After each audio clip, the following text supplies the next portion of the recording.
and welcome to shelf number 5. This is kind of my catch-all shelf. All of the things that don't really sit in a certain place kind of sit at this bottom shelf, and I don't really look down there very often, except for my Creo Enterprise that a good friend of mine bought for me. I love this thing. It's absolutely fantastic. I put it together. It took me about 4 hours.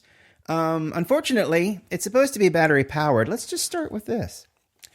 The deflector is supposed to light up, and I put new batteries in there, and unfortunately, it's not going anymore, and that's really unfortunate. However, aesthetically, it is an absolutely fun representation of the J.J. Abrams Enterprise, and this is from the very first one, the first Star Trek movie that he put out. It's a wonderful likeness in Creo Lego form. These open up, the nacelles here open up in the back, and you kind of see their inner workings as if it were an engine. I guess it technically is an engine, but oops. Still working parts. Let me get this open here. There we go. I'm guessing I'm going to have to rewatch the first J.J. Abrams Star Trek because I don't remember them ever opening up the top of the nacelles like that. But it also had a torpedo that fired from here using this, but I have since lost it. It's got to be around here somewhere. But unfortunately, I do not have it right now. The pylons look great. The nacelles look amazing. I really think that this is a wonderful representation of that starship. And I do like the J.J. Abrams Enterprise. I think the bridge, which we will get to here in just a moment. But the bridge is a little shiny for my liking. But the ship itself, it looks really great. I really like it. And this is a great representation in Creo.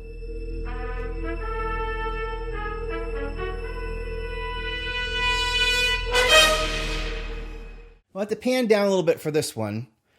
But this is the bridge. And I do have figures that fit in these slots. But this is the bridge from the J.J. Abrams Star Trek, the movie. As you can see, there's Nero's ship back there on the main view screen. But we get a fun representation of the captain's chair and navigation. And I think this was tactical. We really didn't get a good tactical spot. Everything, when they said fire, it fired and then it went. We really didn't see a button push for being fired. But we did see Sulu use this little control here to move it into warp, which was kind of fun. And then you get these two side screens here that are nice. They're a nice little option that kind of go on here. Like I said, I really was never into the interior. I thought it was too shiny. It was too white. I mean, the walls were way too white. Everything was too shiny. Everything had a gleam to it.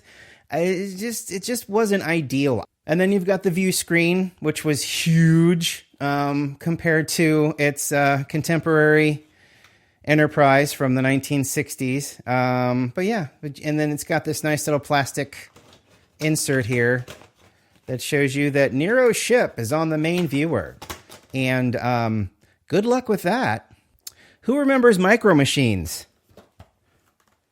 I do.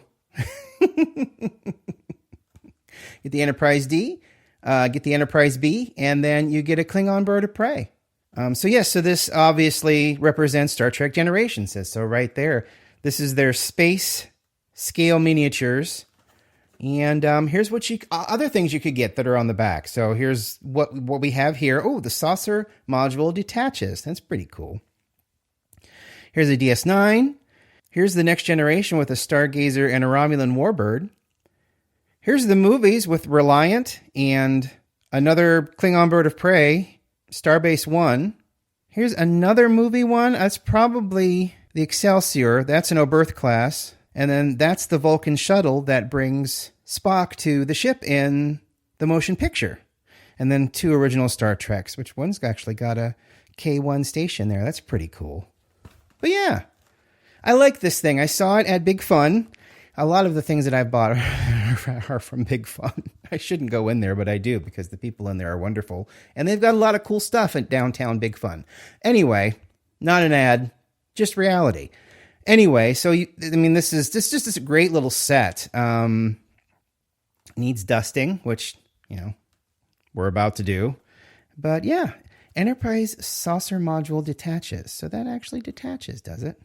Oh yeah, you can kind of see back here where it's got a little peg and it's already off the top.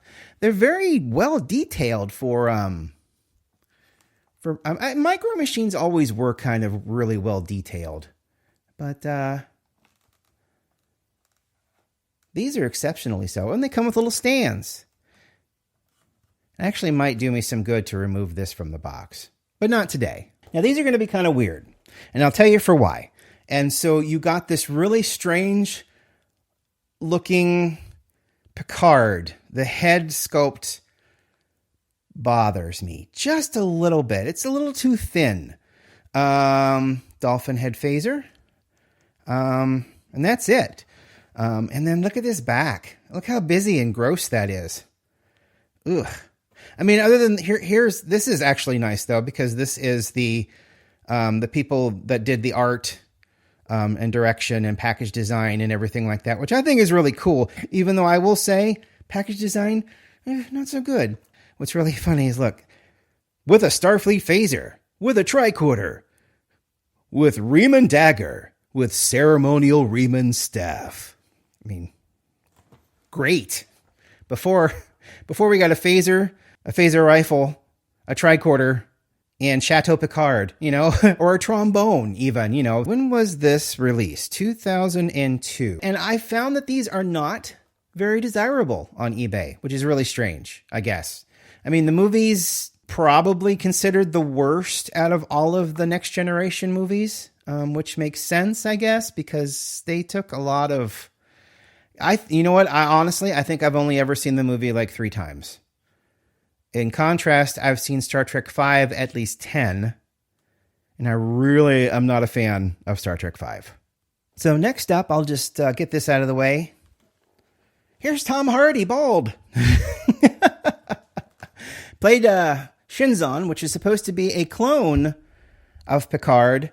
It was a failed experiment where they were going to clone Picard and then send this clone into Starfleet and, I don't know, take over the world, I guess. I'm not so sure. But the project failed. They put Shinzon away in a Riemann mining colony or something like that. It's very convoluted. But from a Romulan standpoint, it actually made sense that this was something that they would do and then say, no, that doesn't work, and then totally discard and not care who it hurts. It was if you think about it as well, it was a really big reason why in Picard, when they were talking about the relocation of the Romulans, everybody was like, no, they can't come here because, they did this. They cloned a person, said, no, we're not going to do that, and then threw them away, basically. And now you have vengeance. Grrr, Tom Hardy. Grrr, vengeance. So, but the outfit... very well made. Each one got these little collector coins, which... But yeah, the outfit's really nice. The sculpt does look like Tom Hardy. See him got a little cup right there on his lip. It's a very nice likeness. I like the outfit. It's just that, unfortunately, it was all attached to a not-so-great movie that is Shinzon with Riemann dagger. Grrr! Vengeance!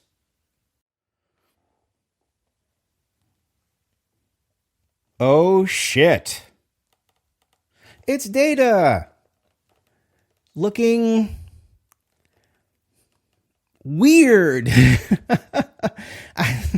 I don't know where they went wrong with these molds, but they just don't look right. They don't look like figures. There is articulation. I'm not sure if the waist twists. I know the head moves, the arms move. I think the hands may move a little bit, even though they don't have extra hands in there.